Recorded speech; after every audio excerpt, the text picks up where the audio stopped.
Beneath the polished veneer of privilege and power, where decisions shape fortunes and futures, a single presence unsettles the carefully guarded order. Quiet yet unyielding, she carries the weight of countless dismissals, faces turned away, opportunities denied, respect withheld, not for what she's done, but for who she is.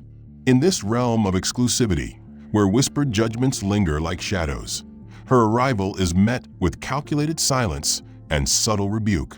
But what no one expects is the storm she brings, a revelation so profound it will upend the hierarchy and expose the fragile foundations of entitlement. This story unravels the hidden battles fought beyond the boardrooms, revealing a truth that challenges every assumption. If you crave a story that pulses with tension and exposes the cost of prejudice, like, subscribe, and share where you're watching from. What do you think hides behind the calm surface of this moment? Join the conversation. Your voice matters. Calla Drayton pushed through the double-glass doors of Branning and Locke Financial with a deliberate calm that masked the simmering edge in her chest. The building swallowed her whole, a palace of glass, stone, and silence. She didn't flinch. She never flinched. But her fingers briefly tightened around the worn strap of her tote bag, and her breath, though steady, came with that quiet internal calculation that came from too many years of learning how to walk into rooms like this. Her coat was functional, faded along the seams, but clean. Her cardigan hung over her frame softly, and her jeans, though pressed, were unmistakably off-rack. Her boots were sturdy, nothing sleek or glinting. Her only adornment was the old scar on her wrist, a reminder of something long endured and survived, though no one here would know what it meant or care. Her head wrap was deep indigo, wrapped with practiced ease, her hair completely tucked away. She looked like herself. She just didn't look like them. The lobby was too quiet to be real. The quiet of wealth always unnerved her more than noise, the kind of quiet built by soft carpets, concealed soundproofing, and staff trained to smile with minimal facial motion. A man in a pinstripe suit accepted a flute of champagne from a server in gloves. A younger man in tan suede shoes was nodding along to a woman in a navy blazer pointing at something on a tablet. Calla caught the word yield from a passing whisper. She didn't slow down. She headed for the sleek reception desk with a purpose she hoped no one would challenge. Behind it sat a young woman with a porcelain complexion, her hair blown out and gleaming under the LED light, acrylic nails flicking against the keys of a wireless keyboard. She didn't look up. Calla stopped 2 feet from the desk. She waited. 10 seconds. Then another 10. The woman didn't so much as twitch. So Calla cleared her throat gently and spoke in a calm tone. The receptionist didn't respond immediately. She blinked, glanced upward like she just realized she wasn't alone, and her eyes landed on Calla with something between confusion and calculation. She looked her over like scanning a barcode that wouldn't scan, pausing at the head wrap, drifting over the tote, landing briefly on the boots. Then she smiled. Not a warm smile, not a real one, just a customer service smile, thin as tracing paper. Without speaking, the woman tilted her head slightly and reached for the desk phone. Calla didn't know who she was calling. She just stood still, trying not to let her jaw tighten. After a few quiet beeps, the woman turned slightly in her seat, her voice barely audible but not private. She wasn't whispering. She wanted Calla to hear. There's someone asking about tiered investments. No appointment. A pause. No.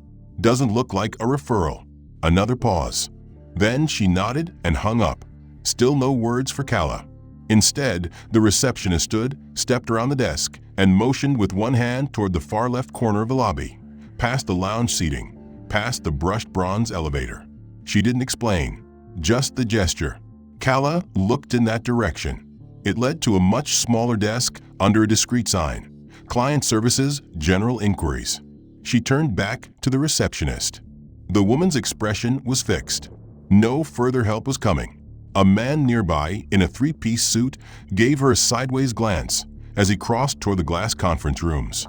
Another man, mid-40s, with slicked-back gray hair, looked up from his phone long enough to smirk when he noticed her being redirected. Calla could feel it, the shift. the way people rearrange their body language when they assume something about you. She didn't need words. She saw the silent choreography in the corner of their eyes. She moved toward the indicated desk, steps measured, spine tall. But each footfall echoed differently now. She was no longer invisible, she was other. And they had decided she didn't belong. She reached the general inquiries area. The young man behind the desk barely made eye contact as he handed her a clipboard with a basic intake form. No digital tablet. No offered water. No welcome. The form asked rudimentary questions: income range, employment status, purpose of visit, all listed in a drop-down format that didn't account for complexity. She filled it out with slow precision. As she did, she heard laughter behind her. Not loud, but deliberate. Two employees in slim-cut suits were chuckling just loud enough to be caught, but not enough to be called out. One of them said the word misunderstanding. The other muttered something like they always think this is a walk-in kind of place. The air didn't shift. No one corrected them. When she returned the clipboard, the man behind the desk glanced at it once and said, "Someone will be with you shortly." Then he looked back at his screen. No name. No estimated wait time. Calla nodded once and stepped away. There were no open chairs nearby, not unless she wanted to return to the main lobby lounge, which she didn't. So she stood.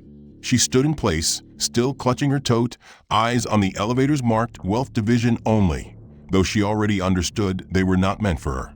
Her form still hovered near the general services desk, but she hadn't moved far from the central lobby where she'd been subtly exiled. Behind her, the receptionist whispered into a slim headset and nodded discreetly, not once making eye contact. Within moments, the tempo of the room changed again. From her peripheral vision, Calla saw the slow, casual approach of a uniformed man, tall, clean-shaven, with a walk practiced in authority masked as politeness. His badge was gleaming, his shoes shined to perfection, his eyes assessing without expression. He didn't address her with voice or gesture at first, just hovered near her shoulder like a cloud waiting to rain. She didn't move. The man leaned slightly forward, not enough to draw attention, but close enough for her to feel the command in his stance. Without ever identifying himself, without asking for her name or her reason for being there, he simply gestured toward the far end of the lobby, where the community accounts office sat hidden in the shadow of a structural column. His mouth didn't move, but his intention rang loud as a siren. Calla blinked once, then turned to follow the direction of his hand, her movements slow and deliberate. She didn't want to create a scene. She didn't want to seem difficult. But every step she took away from the center of that polished lobby felt like a retreat under a spotlight. Around her, business proceeded uninterrupted. Clients with salt and pepper hair and tailored jackets discussed high-risk bonds and international hedge exposure. Laughter rose from a table where three men in Italian shoes compared notes over hand-poured espresso. A woman in cream silk was escorted into a private consultation suite with a soft, admiring nod from the banker beside her. No one looked toward Calla. No one acknowledged the fact that she had just been quietly exiled from the very area she'd come to inquire about. She had been removed without protest, without justification, without cause. Only assumption, only design. She reached the edge of the room and paused near a slim wooden table that held a few scattered brochures. There had been, just moments earlier, a thick trifold pamphlet there, deep navy blue, with gold-embossed lettering that read Prestige Investor Suite. She remembered it clearly, had nearly picked it up before being intercepted. Now it was gone. In its place lay a flyer with cartoonish illustrations and bright teal fonts, something targeting first-time savers and college students. "Jumpstart your financial journey," it read, with a smiling, curly-haired cartoon handing coins to a piggy bank. It might as well have been labeled "Not for you." Calla didn't touch it. She stood there long enough to feel the paper's cheerful energy contrast brutally with the hollow pit rising in her chest. The security guard lingered several feet behind her, arms crossed, feet planted wide. His posture was casual enough not to alarm onlookers, but firm enough to deliver the message. "Stay where we can see you, but not where you might matter." A new group entered through the main doors, three men, all white, in sharp suits, laughing over something one had shown on his phone. A banker from the premium side moved to greet them instantly, ushering them past the reception desk without hesitation. They walked past Calla like she was part of the furniture, like her existence was peripheral and inconvenient. One of them spared her a glance, not cruel but curious, before he turned back to his conversation, amused again within seconds. No discomfort, no challenge, just the uninterrupted comfort of knowing the world had been built for them. Calla stepped back from the table and walked slowly to a long bench tucked against a wall near the community account's glass door. She sat this time, her knees heavy, her spine still tall, but her gaze dropped slightly. She set her tote in her lap, placed her hands over it, and waited again, unsure what she was even waiting for anymore. Her eyes scanned the room, not for help, but for confirmation. Confirmation that what she was experiencing wasn't imagined, that the subtle exchange of glances and the quiet erasures weren't paranoia, that she wasn't reading too far into it. But the evidence was everywhere, plain and unapologetic. A receptionist returned to the premium desk with a fresh tray of sparkling water, offered only to those still seated in leather chairs nearby. A stock ticker scrolled across a widescreen monitor above her, its green and red lines dancing for an audience she had been denied access to. Behind frosted glass, someone laughed, a muffled, masculine sound of ease and confidence. Her name was nowhere on any list, not because she hadn't earned it, but because no one here had bothered to ask. She was invisible until she wasn't. Her posture was composed but undeniably weighted by the surrounding indifference that continued to wrap itself around her like a too-tight coat. She glanced occasionally toward the glass doors, behind which a row of desks sat mostly unoccupied, save for a few clerks tapping away at keyboards or flipping through forms. The room looked more like a waiting lounge at a tax office than part of one of the most prestigious investment banks in the city. The air carried a sterile quiet that felt more like absence than peace. No one acknowledged her presence, and time dripped by like cold syrup.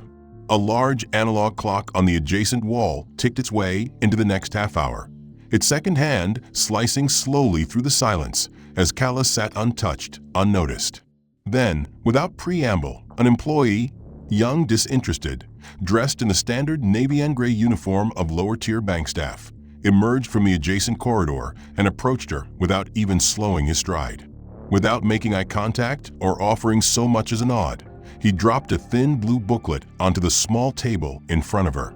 It landed with a soft papery sound, sliding slightly to rest beneath her gaze. It was a starter guide labeled in cheery font. Getting started with your first savings account. A simple financial future begins today. There was no cover letter, no explanation, no inquiry about her financial background. The gesture was not a response. It was a presumption. It wasn't help. It was dismissal, dressed as assistance. Calla stared at the booklet, not picking it up, her fingers curling slightly over the edge of her tote.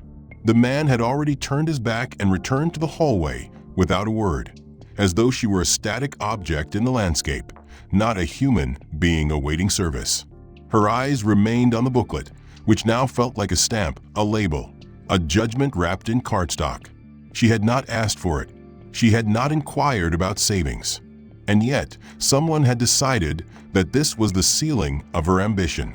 Around her, the bank continued its carefully orchestrated rhythm. The front doors parted again with a crisp whoosh as a new client entered. Tall, white, maybe late 20s, hair sculpted to precision, dressed in a dark checkered blazer that screamed generational affluence. He carried nothing but a sleek phone and the air of someone who knew his name already existed in their system. Within seconds, a receptionist appeared. This one different from the first, dressed slightly more formal, perhaps someone senior. She smiled brightly, not performatively but genuinely, and extended a manicured hand to welcome him. He returned the gesture with casual charm, and she asked him to wait just a moment while she checked for his advisor's availability. But he did not wait. Not truly. Before 2 minutes had passed, another employee appeared, this one with a badge that read Senior Wealth Advisor, and offered him coffee, gesturing toward the elevator with an ease that conveyed familiarity. The two exchanged small talk as they headed toward the golden set of elevator doors that Calla had noticed earlier. The doors opened for them like magic. They stepped in, gone. The entire exchange, from arrival to elevation, had lasted maybe 4 minutes. Calla watched it happen, her chest tightening not from jealousy, but from the ruthless clarity it brought. She had been waiting for over 30 minutes now. 40, she realized, as the minute hand crept forward. Not once had someone asked if she had been helped. Not once had someone taken her name. Not once had someone offered her a drink of water, let alone a consultation or a conversation. The disparity was not just visible, it was orchestrated. It was executed with efficiency. It was policy without being policy, culture without being declared. The room's architecture made it even more evident. Her bench faced the lobby, giving her a full view of the preferential choreography. And it began to dawn on her that this wasn't an accident of poor customer service or a scheduling error. It was an engineered silence, an enforced smallness. Every person who had walked by her, employees, security, even the occasional client, had decided, consciously or unconsciously, that she was not here for the same reasons they were. They had projected a life onto her, one smaller than her reality, and she was being asked to accept it. The most painful part wasn't the exclusion, it was the fact that they had rendered her invisible without cruelty. They had done it with manners, with procedures, with just enough distance to avoid being accountable. A middle-aged woman with pearl earrings and a designer handbag passed her on the way to the elevator and gave Calla a brief glance, neutral, almost sympathetic, but said nothing. Another banker brushed by and didn't even register her presence. She may as well have been part of the bench. The booklet sat on the table, unopened. The savings booklet still sat untouched on the table, and though her eyes occasionally passed over it, she never let them rest there, never gave a gesture that brought it to her any validation, as if by ignoring it she could erase its condescension. It had now been over an hour since she first stepped into this building, and the weight of being forgotten was no longer subtle or theoretical. It was absolute, thick as lead beneath her skin. The pain had moved beyond insult and become something more invasive, a hollowing out, a kind of slow erasure that gnawed at her resolve. She adjusted her scarf slightly, more for herself than anyone watching, grounding herself in the familiar tension of the fabrics, not against the back of her neck. At that moment, behind the front desk, 2 bank employees stood just inside her line of vision. They were both in their mid-20s, one male, one female, both wearing sleek navy uniforms with their names embroidered subtly above their breast pockets. And though they pretended to speak in hushed voices, their laughter broke through the room with pointed sharpness. One of them tilted their head toward Calla as the other leaned in, whispering something while hiding a smirk behind their hand. And though she couldn't hear the words, the timing and glances made the meaning unmistakable. Her cheeks warmed involuntarily, not with embarrassment, but with the familiar sting of being mocked while being expected to remain passive. The male employee then moved toward the digital display console mounted to the marble wall near the waiting area. He tapped something on the screen, and a glowing portfolio demo appeared. High-level stock performance projections, a rotating carousel of private wealth management success stories, and footage of smiling advisors shaking hands with clients who all, without exception, looked nothing like her. As the screen rotated toward her section of the lobby, he pressed a button, and the monitor swiveled away at the last second, ensuring she couldn't see its content. It was a theatrical gesture, petty in its execution, but designed with a kind of precision that made it feel far more personal than a simple technical motion. Calla saw him glance back at her, eyes narrowed in satisfaction, and the quiet chuckle he shared with his co-worker afterward served as confirmation. She didn't react. Her hands remained perfectly still in her lap, her face neutral, her eyes fixed on a distant point as if she hadn't noticed, hadn't registered the layers of casual disrespect that were stacking around her like bricks. Moments later, as she finally rose to stretch her legs, hoping to ease the tension in her spine without drawing attention, she walked slowly past a nearby table stacked with glossy financial publications. One such newspaper, clearly positioned to be decorative rather than useful, sat precariously on the edge of the polished surface. As she passed, The female employee from earlier brushed by on her way to the front counter, bumping the table just enough to send the paper fluttering to the floor. The loud slap of its fall drew several heads, including Cala's, whose instinct to bend down was immediately quashed by the realization that no one else moved. The employee glanced at the paper, then looked at Cala, and then kept walking. No apology, no effort to pick up. Another banker stepped around it entirely, as if the paper, like Cala herself, didn't warrant acknowledgement. She stood frozen, half-turned, caught in a moment that felt absurd in its clarity. The paper splayed out like a discarded message, pages fluttering slightly from the current of the nearby air vent, and not a single person lifted a hand. It wasn't about the paper. It was about power, about who gets to ignore a mess and who is expected to clean it, about who is visible and who is a shadow. Cala didn't bend down. She returned to her seat with slow, deliberate grace, refusing to participate in their game. Her restraint, though admirable, only seemed to fuel the quiet performance of exclusion. One of the bankers near the private offices began to walk by again, this time with a client in tow. Another young white man in a pinstripe jacket with a silk pocket square and an exaggerated laugh. The banker offered him a tour of the upper-level investment suites, describing the firm's bespoke wealth ecosystem, as they passed directly in front of Cala, whose presence went completely unmentioned. She was a fixture now, a silent punctuation in a place designed to flow around her. Her seat, her silence, her stillness, they were being used against her, transformed into justification for her continued dismissal. She hadn't demanded anything, hadn't raised her voice or drawn attention to herself, and because of that, they could pretend she wasn't there at all. This was humiliation not through insult, but through omission, degradation by systematic disregard. And it was in many ways more suffocating than outright confrontation. She glanced at the fallen newspaper again, and still no one moved. Its headline was partially visible, something about record-breaking market growth, but the rest was obscured, irrelevant. Time passed. She sat upright in a cramped corner of the client service area, where the light filtered through narrow slats and the air felt recycled and lifeless. Her eyes caught a file folder resting on the desk a few feet away, a manila envelope stamped in bright red ink with words that sliced through the veneer of professionalism. High-risk profile. The folder sat deliberately angled toward her, as if placed with calculated precision to make sure she saw it. A junior officer, a pale-faced man with nervous eyes and a name tag that read Jason, approached quietly, his voice barely above a whisper, but loud enough for her to hear.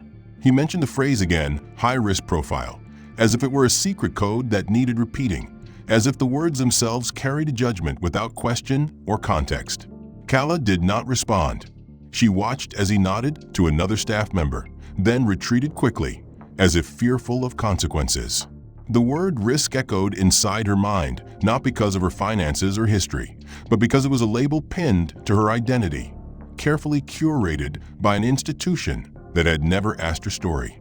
Later, when she attempted to enter the elevator reserved for premium clients and investors, she fished her access card from her pocket and swiped it with the practiced precision of someone accustomed to following rules. The panel blinked red, then displayed a terse message, "Access denied." Cala paused, a familiar ache blossoming in her old injury, an uneven gait from a childhood accident that never fully healed. She glanced up, noticing the eyes of a passing security guard flick toward her, cold and assessing. Without a word or offer of assistance, he silently motioned for her to take the stairs around the corner. The staircase was narrow and steep, lacking handrails in certain places, the fluorescent lighting flickering weakly above. Her steps were slow but deliberate, every movement measured to mask the sting of exclusion and physical pain. Down below, the elevators hummed smoothly, carrying the bank's favored clients to exclusive meeting rooms and private offices, places where deals were struck and fortunes expanded without interruption or question. Cala's ascent was solitary and invisible, an echo of the quiet wars she fought every day. When she finally reached the modest consultation room allotted to her, the stark contrast between it and the grand suites she had glimpsed through frosted glass was undeniable. The furniture was functional but uninspired, Thin chairs with peeling vinyl, a scratched wooden desk, a solitary lamp whose light barely reached the corners of the room. No artwork adorned the walls, no certificates framed and polished, which spoke of achievement or welcome. Calla took her seat and opened her bag, her fingers brushing the edge of a document she had brought with her, a portfolio of her company's growth, charts tracking years of success, testimonials from clients across industries. But when the advisor arrived, a woman whose name tag read Susan, the reception was clinical at best. Susan's eyes skimmed the documents quickly, barely glancing at the faces in the photographs, and instead fixated on a line that mentioned a relatively recent loan taken for expansion. "High leverage," Susan murmured, not as a question, but a verdict. The conversation quickly shifted to risk management, to conservative portfolios, to strategies designed for new investors. Calla listened, voice steady, but with an undercurrent of frustration, attempting to assert her knowledge, to guide the discussion beyond the narrow path laid before her. But each point she made was met with polite dismissal or redirection. Meanwhile, a door on the other side of the hallway opened, and the sounds of laughter and lively debate spilled out. She recognized the rich tone of expensive wine glasses clinking, the confident voices of clients fully embraced by the bank's inner circle. Calla's eyes flicked to the faint glow leaking from beneath the crack of the door, an exclusive room where her name would never be spoken. The consultation ended abruptly, the appointment scheduled for 30 minutes but cut short at 15, as if the bank had deemed her time less valuable. She gathered her papers carefully, folding them as precisely as she could, masking the sting that threatened to unseat her composure. On her way out, she made one last attempt to access the executive elevator. Her card again rejected without explanation. No apology, no alternative offer, just a silent push to use the stairs. Her legs, already fatigued, trembled slightly, but she refused to show weakness. The sterile light overhead cast sharp shadows against her face, revealing the faint lines of exhaustion beneath her eyes. Yet her gaze remained steady, scanning the glossy brochures that lay neatly stacked on the counter in front of her. A sharp-featured clerk, her name tag reading Melanie, approached without invitation and slid a thin white envelope across the counter. It was labeled simply, Basic Checking Account Enrollment. Calla glanced at the paperwork, her eyes narrowing slightly. This wasn't what she had come for. She had requested information about tiered investment opportunities, portfolios tailored to entrepreneurs, financial strategies designed for business owners with growing enterprises. But this envelope, this form, was designed for someone opening their very first bank account, a young adult fresh out of college or starting their first job. The envelope's bright, friendly typeface and cartoon piggy bank logo mocked her silently. Calla opened the envelope and flipped through the contents, which included instructions on minimum deposits, ATM usage policies, and direct deposit setup. She carefully refolded the papers, her mind racing. It was not just a form. It was a message, thinly veiled but unmistakable. You don't belong here. Before she could protest or ask for the correct documents, Melanie gave a curt nod and walked away, her heels clicking sharply on the polished floor, leaving Calla standing alone, the envelope like a barrier between her and the financial possibilities she had worked so hard to build. The quiet hum of the air conditioning was broken only by the soft splash of water from a dispenser near the client lounge. But when Calla reached to fill her bottle, she found the spigot dry, the button for cold water jammed and unresponsive. She glanced around, noticing that the rows of crystal-clear bottles displayed for VIP clients were untouched and replenished regularly. Across the lobby, within the velvet ropes that cordoned off the investment suites, a staff member was refilling champagne glasses for a cluster of white clients laughing softly in their tailored suits. The effervescence sparkled in the sunlight that streamed through floor-to-ceiling windows, and the faint scent of expensive perfume drifted across the space. Calla's throat tightened as she took a slow breath and turned away from the dispenser, the bitter taste of exclusion settling on her tongue. She wandered back to her seat, eyes briefly catching the faces of other clients who moved easily through the bank's labyrinthine halls. They nodded at one another with familiarity, exchanging business cards and discussing upcoming deals. They spoke in the language of wealth, of strategy, of shared privilege. Calla listened, but was not invited to the conversation. Hours passed, and no one approached to ask if she needed anything else. No one came to check if she was still waiting. No one offered an escort or a cup of water or a single word of kindness. The bank's digital clock on the wall shifted steadily toward evening, each tick an unrelenting reminder of her invisibility.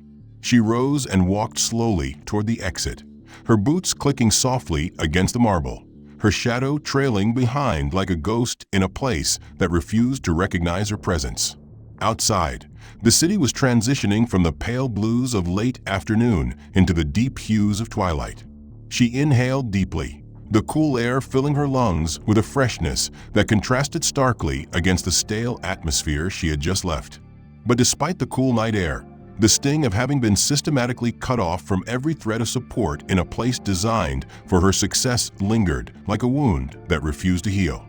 She wrapped her scarf tighter around her neck and started down the steps, her mind already turning over the injustices of the day, the denial of proper documents, the refusal of basic amenities, the effortless favor extended to others. It was a pattern too familiar to be coincidence. It was exclusion dressed as procedure, rejection disguised as routine, a slow suffocation beneath a glossy veneer of respectability. Kala's gaze lifted slowly from the worn edge of the checking account form still tucked in her bag to meet the sharp eyes of a man who stepped inside. He was older, perhaps in his late 60s, with salt and pepper hair swept neatly to the side and a suit so impeccably tailored it seemed molded to his frame. The dark fabric absorbed the light around him, and his polished shoes clicked purposefully on the marble floor as he approached. The staff nearest the door stiffened, their earlier casual indifference replaced with respectful alertness. Conversations halted mid-sentence. Phones were discreetly pocketed. It was clear the man was someone of consequence, someone who commanded the room without raising his voice. He stopped just a few feet away from Kala, who remained seated yet unshaken. With a deliberate motion, he set down a black leather briefcase right beside her feet. The case was pristine, no visible markings except for the subtle shine of a gold clasp. The man bowed his head slightly, not as a gesture of submission, but as one of deep respect and acknowledgement. No words were spoken, but the unspoken message was clear. She was no longer alone. As the room exhaled quietly, a young staffer near the reception counter caught sight of Kala's wallet protruding slightly from her tote. Curiosity sparked. She stepped closer and glimpsed the embossed crest stamped into the supple leather, a small but unmistakable symbol known only to the bank's inner circle, reserved for its most significant investors and founding clients. The emblem, a heraldic shield with the intertwined letters BNL, was more than decorative. It signaled access, influence, history. This was not a mere visitor or a low-level client. This was someone with stakes deep enough to command respect across the institution's highest tiers.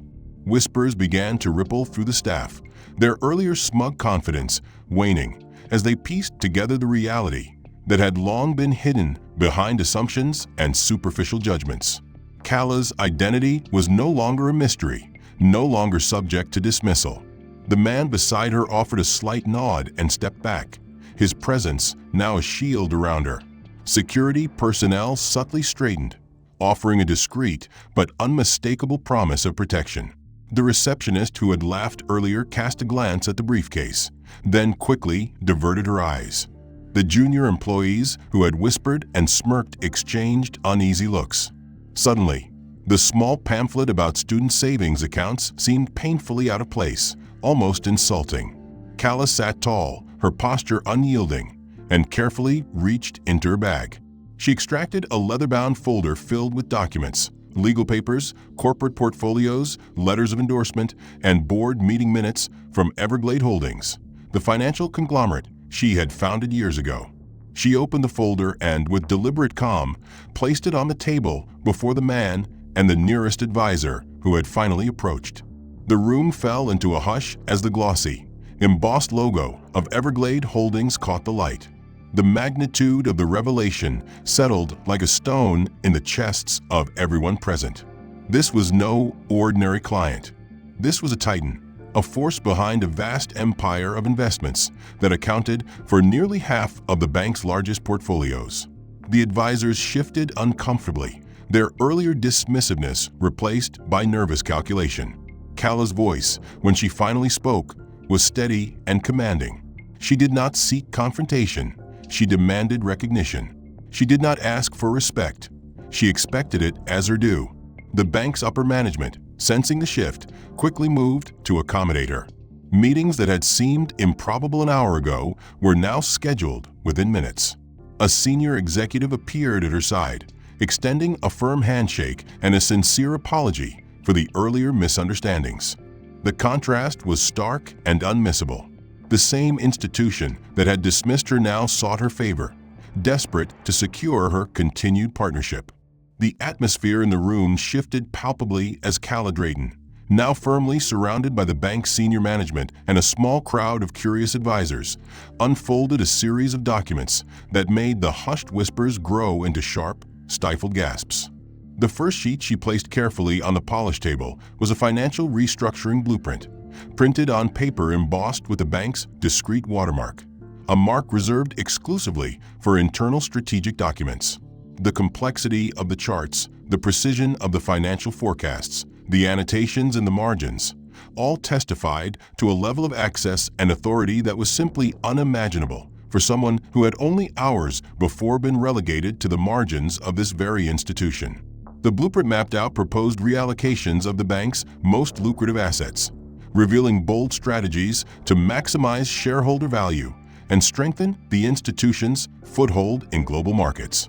No one had expected such a revelation from her, least of all the junior staff who had openly mocked her earlier, and even some senior executives who now leaned forward, eyebrows raised in stunned recognition. Then Cala reached into her leather portfolio and withdrew a thick binder stamped with the official seal of Everglade Holdings, the conglomerate she had founded and built from the ground up.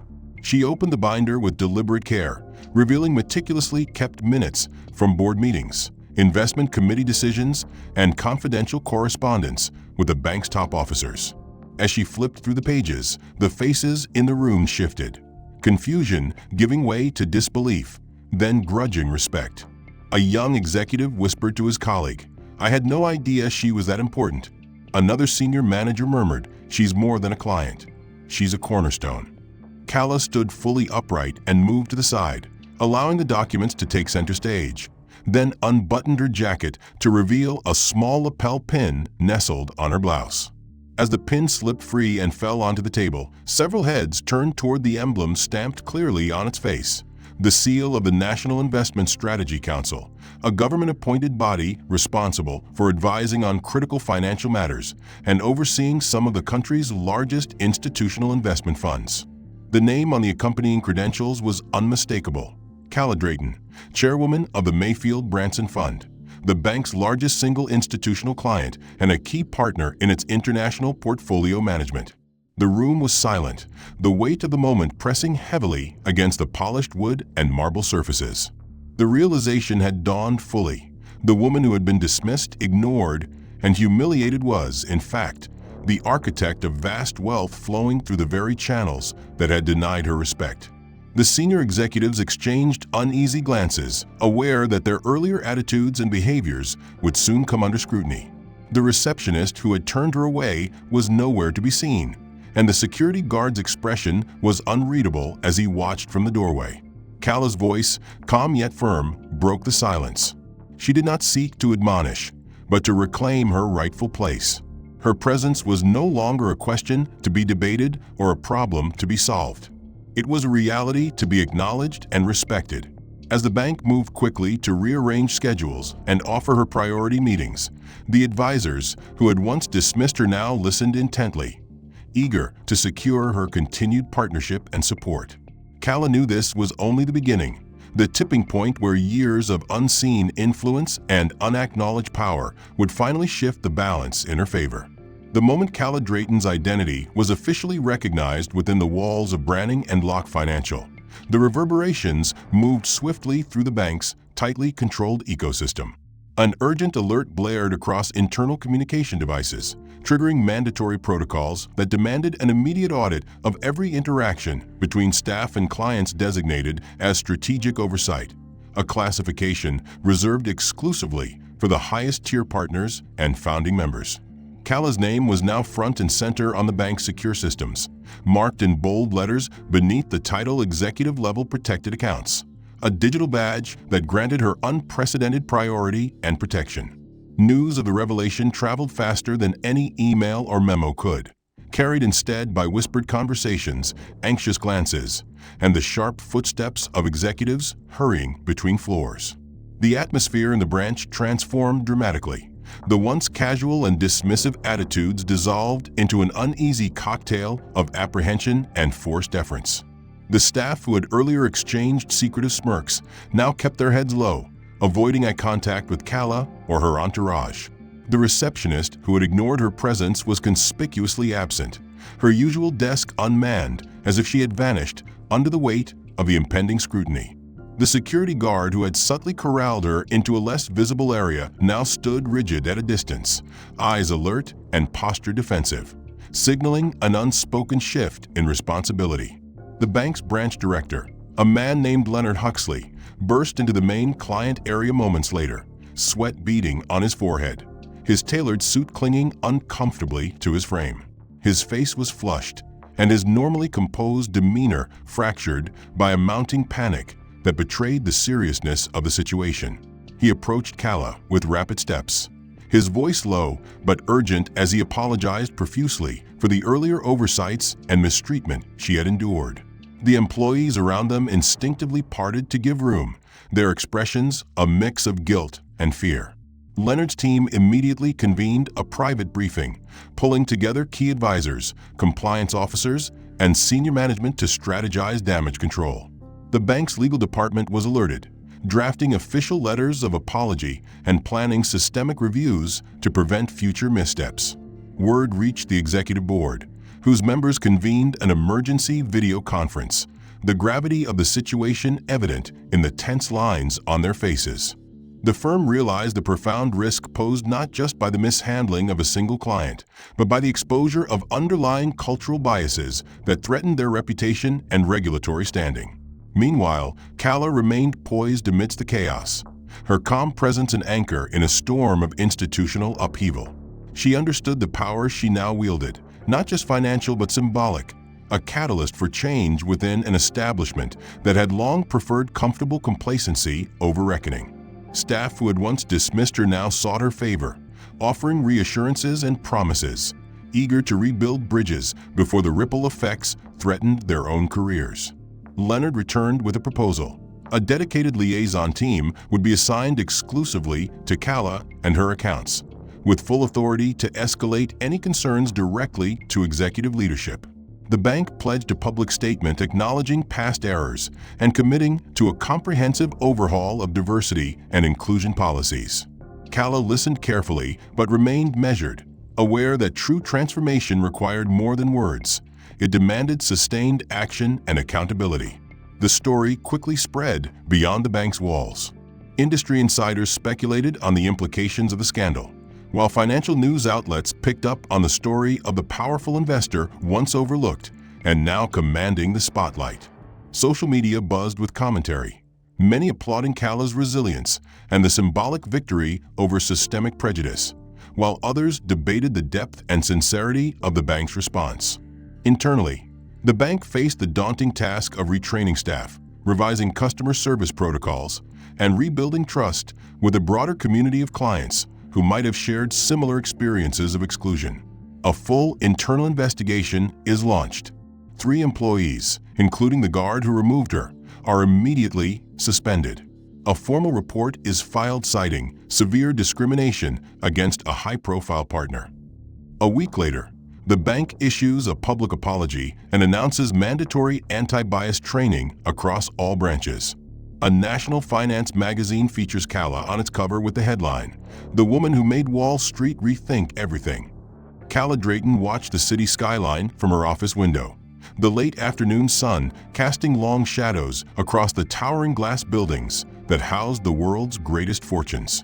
The bank's internal investigation, which had started as a whisper of accountability, had grown into a sweeping inquiry that laid bare the systemic fractures beneath polished surfaces and tailored suits.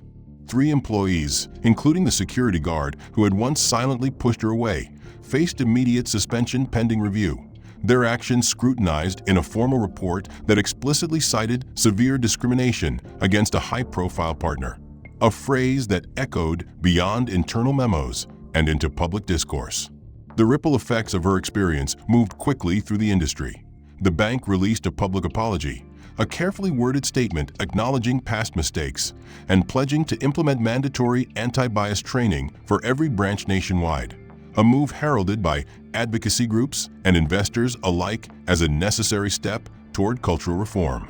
Meanwhile, a major national finance magazine placed Cala's image prominently on its cover, the headline boldly proclaiming, "The woman who made Wall Street rethink everything," capturing the essence of her quiet yet resolute battle against injustice. Inside, the story detailed her journey from dismissal and humiliation to influence and change, inspiring countless others who had faced similar barriers to speak out and demand fairness. Despite the accolades and public recognition, Cala remained grounded, aware that the true work extended far beyond headlines and ceremonies. She dedicated herself to collaborating with diversity councils, mentoring young entrepreneurs from underrepresented communities, and holding institutions accountable for the promises they made. Her experience became a catalyst, not just for reform within a single bank, but for a broader conversation about equity, power, and inclusion in the financial world. At a gala hosted by a prominent nonprofit, Cala delivered a speech that echoed through the Grand Hall, her voice steady and clear as she recounted her story. She spoke not of victimhood, but of resilience, not of division, but of the imperative to unite and elevate voices long silenced. Her message was simple yet profound, that true wealth was not measured solely in numbers, but in the fairness with which opportunity was shared and respect was given. The bank that had once overlooked her became a partner in these efforts, their CEO publicly acknowledging the failures of the past and committing to a vision of openness and equality. Internally, cultural shifts began to take root, with new recruitment strategies, transparent promotion pathways, and employee resource groups gaining strength and influence. Cala's presence at the table was no longer questioned. Instead, it was celebrated as emblematic of a new era. Yet, for all the progress, Cala never forgot the moments of quiet exclusion, the dismissals, the subtle humiliations that had marked the early days of her visit to the bank. They fueled her determination to push further, to ensure that no one else would endure the same treatment. She knew that change was neither swift nor guaranteed, but it was real, it was possible, and it was worth every effort. Looking out over the city, the lights beginning to twinkle as dusk settled in, Cala felt a deep sense of fulfillment tempered by humility. The journey from invisibility to influence had been arduous, marked by setbacks and resistance, but ultimately it was a testament to the power of perseverance and the unyielding demand for justice. The walls that once confined her had been cracked open, and within those cracks, new light was pouring in. Light that promised a future where dignity and opportunity would no longer be privileges for the few, but rights for all. Her story became a beacon, a reminder that the fight against inequality was ongoing but winnable, that the voices once silenced could rise and be heard. The legacy she was building was not merely financial, it was moral and transformative. And in that, Cala Drayton found not just victory, but purpose. The end. Thanks for reading this story. If you enjoyed the twists and the message about justice and resilience, please like and subscribe so you don't miss the next chapters. I'd love to hear your thoughts. What part of the plot surprised you the most? Where are you watching from? Drop a comment below, and let's start a conversation. Your feedback means a lot and helps shape future stories.